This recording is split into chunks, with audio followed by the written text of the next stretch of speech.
Yan, tapos may pwede kang umupo dito. Tapos may pa-bridge pa sila dito. May patulay pa guys. Bridge nila. Yan, pwede kang mag-walking yan.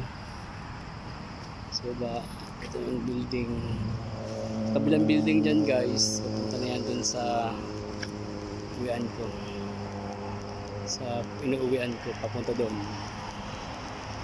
Bilang condo. Ganda park nila dito guys. Tahimik. Yan, may mga parang parola pa dito. Nice, so may fountain pa. Paggabi, ano dito pa fountain. Dito na siya, park near the chamber building. Yan, may pailaw pa yung ano dito. Street na sitting street ayun. Ganda, no? Ganda ng design. And may paparola pa sila.